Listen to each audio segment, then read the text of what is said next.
Hello everyone, good morning. আমার আরও একটি মিনি ভ্লগে তোমাদের সকলকে স্বাগত। আশা করছি তোমরা সকলেই খুব ভালো আছো আর আমরাও খুব ভালো আছি। তো এখন বাজেছে সকাল ওই 8টা সাড়ে 8টার মতো, কিন্তু দেখো চারিপাশে রোদ দেখে মনে হচ্ছে না বেলা 12টা বাজে। তো এদিকে তো মায়ের সমস্ত কাজ হয়ে গেছে, আর এদিকে স্নান করে পুজোও দিয়ে দিয়েছে, আর এদিকে দেখো গোপালকে কত সুন্দর লাগছে। তো দেখো তোমরাও জানিও গোপালকে কেমন লাগছে। দেখো এদিকে আবার এতগুলো জামা কাপড় কাচারটা বেরিয়ে গেল, তো সেগুলো আমি একটু ভিজিয়ে রেখে দিলাম, একটু থাক ভেজানো, তাহলে বেশ ভালো পরিষ্কার হবে। আর যদি ওগুলো রোজেরটা রোজ কাচা হয়, কারণ বাড়িতে ছোট বাচ্চা থাকলে তোমরা বুঝতেই পারছো যত পরিষ্কার থাকবো ততই ভালো। তো যাই হোক, মা এদিকে এগুলো সব কেচে ধুয়ে দিয়েছিল, আমি এগুলো সব মেলে দিয়েছি।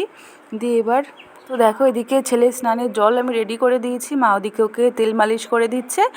আর এদিকে দেখো ও স্নানের পরে যে জামা কাপড়গুলো পরবে আর যে ক্রিম ট্রিম সব একবার রেডি করে দিলাম।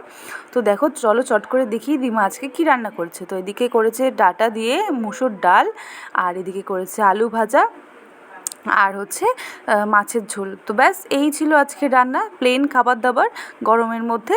তো আজকের মিনি ভ্লগটা এই পর্যন্তই ছিল। তোমাদের যদি কিছু ভালো লেগে থাকে তাহলে অবশ্যই এটা ছোট্ট কমেন্ট করে জানিও। আবারও আসবো অন্য কোনো ভিডিওর সাথে, ততক্ষণের জন্য তোমরা সবাই সুস্থ থেকো, ভালো থেকো, টাটা।